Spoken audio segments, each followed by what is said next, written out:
Tértulo trató de desvirtuar el carácter de Pablo, empezó la acusación después de la introducción en la que, como hemos dicho, ya fue avergonzado y con él los que le llevaron a él. Y en los versículos 5 y 6 vamos a ver la acusación, y si queréis, pues por favor alguien que lo lea. Porque hemos hallado que este hombre es una plaga y promotor de sediciones entre todos los judíos por todo el mundo, y cabecilla de la secta de los nazarenos. Intentó también profanar el templo, y después de prenderle quisimos juzgarle conforme a nuestra ley. Las acusaciones han llegado hasta la mitad del versículo 6. Luego vamos a leer, o vamos a considerar el resto. Daos cuenta que lo primero que dijo es algo muy interesante. Este hombre es una plaga. Aleluya. Y era verdad, porque para el Averno, para el mundo de maldad, Pablo era una plaga. Ay, ojalá que se dijera de ti y de mí lo mismo. Este hombre, esta mujer, este joven, este anciano es una plaga. No nos deja tranquilos. Siempre está tratando. Cuando nosotros traemos inmoralidad, él habla de moral. Cuando nosotros hablamos del latrocinio y tratamos de inducir a lo deshonroso, él se muestra como un ejemplo de honradez. Sí, es una plaga auténtica. Y no es verdad que aspiramos a ser plagas para el mundo del pecado. Quiera el Señor que así sea. Ojalá que en el reino de las tinieblas nosotros seamos calificados de esa manera. Y el diablo trata de molestarnos a nosotros, porque si no nos molesta es porque tampoco nosotros le molestamos a él, A veces los creyentes nos equivocamos. No hay dificultades, todo va bien. ¿Va bien? No va bien. Mal asunto. Hay algo que no funciona. No estamos produciendo ningún tipo de problema al reino del mal. Y entonces, ojalá que significáramos tanto peligro para el diablo que estuviera continuamente hostigándonos, porque eso sería significativo, dignificante, algo que nos estaría trayendo el mensaje de que realmente estamos siendo instrumentos válidos en las manos del Señor nuestro Dios. Después de calificarlo en esta forma general como de plaga, entró a las particularidades, y la verdad es que presentó un absurdo, porque fijaos bien que le tildó de sedicioso, dijo promotor de sediciones entre todos los judíos de todo el mundo. Pero bueno, este es un gran absurdo. Lo que hacían ellos se lo atribuían a él. Pablo no se metía con ellos. Eran ellos los que se metían con Pablo. O sea que los sediciosos eran ellos. Como el diablo trata muchas veces de cambiar la verdad, de darle la vuelta. Y en este caso, con todo descaro. Y cuán cegadora o cuán cegador puede ser el odio. El odio o el prejuicio, cuán grandemente cegador.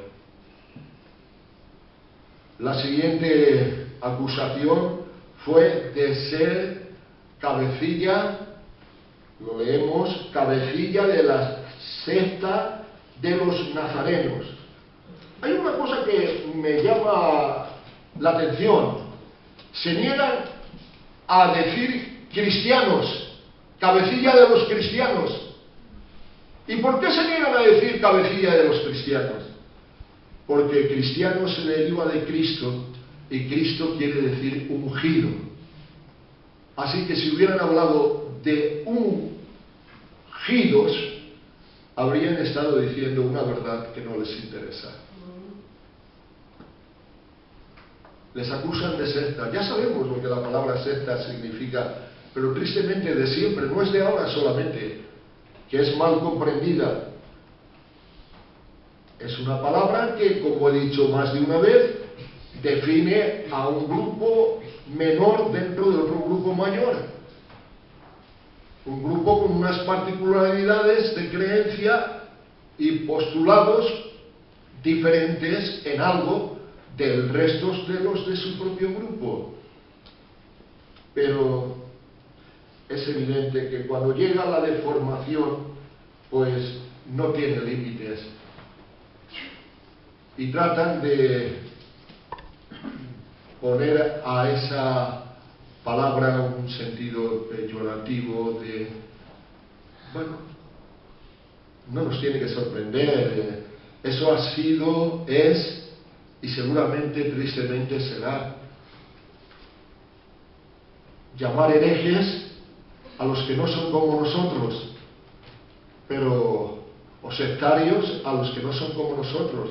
Pero lo que tendríamos que ver es quiénes son los herejes, porque realmente, como vamos a ver muy pronto, realmente el judaísmo no tendría que existir en ese momento, porque todo lo que habían dicho la ley y los profetas había sido cumplido en Cristo.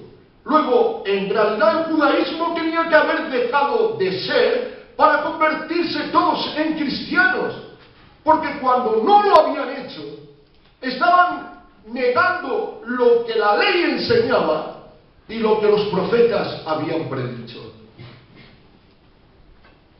Así que los herejes eran los que pretendían que los herejes eran los demás.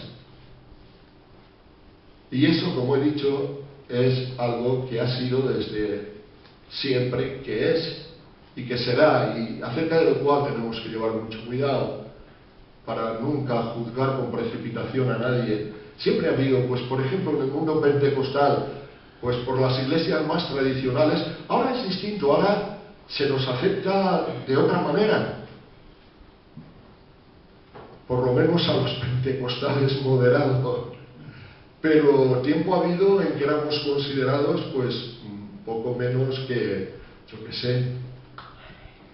Yo oí, o mejor dicho, leí en cierta ocasión de un insigne hermano que era psiquiatra hace muchos años, líder dentro de la iglesia evangélica tradicional, decir que los pentecostales hablaban en lengua cuando estaban borrachos. Sí, cosas que se han publicado en revistas. Pero cuidado, porque ahora también, dentro del mundo pentecostal, muchas veces se considera hereje, por ejemplo, al que cree en la gracia absoluta, en la plena certeza de salvación. De manera que con cuánto cuidado tenemos que guardarnos del juicio y centrarnos siempre en una sola cosa, en la palabra de Dios, en todo el consejo de Dios, en lo que dice el apóstol Pablo: no he dejado de deciros nada de todo el consejo de Dios. Es decir, desde principio hasta fin, todo el consejo de Dios, todo lo que está en la Biblia es verdad. Por tanto, si mi hermano cree en lo que está en la Biblia, aunque en alguna cosa crea diferente de mí, él no es un hereje, él cree en la palabra de Dios y yo no le juzgo. Porque a lo mejor si lo juzgo como hereje, el hereje soy yo. Y en esto tengo que llevar sumamente cuidado. Sí, no les llamaban cristianos, como he dicho, no se atrevían a llamarle cabecilla de los cristianos por el motivo que he señalado, y en cambio le llaman de los nazarenos, porque la palabra nazareno tenía una cierta significación despectiva. ¿Os acordáis de Natanael? Cuando Dijo, es que de Nazaret puede salir algo bueno. Y es porque evidentemente dentro del pueblo de Israel este término tenía ese aspecto negativo, denigrante, como queramos calificarlo. Y es de esta manera que le quieren señalar como un hereje, como un cabecilla de herejes y también como profanador. Esto nos lleva de alguna manera a considerar, porque esto mismo es lo que hicieron los judíos de Asia, según se nos dice en el capítulo 21, versículos 27 y 28, nos hace pensar que parte de aquella concurrencia eran estos mismos judíos que habían lanzado contra él esa acusación de ser profanador. Vamos a ver luego la defensa del apóstol y veremos su pronunciamiento al concreto. Ahora, en esa deformación de los hechos, llegaron, vamos a ver el versículo 6 de nuevo. Dije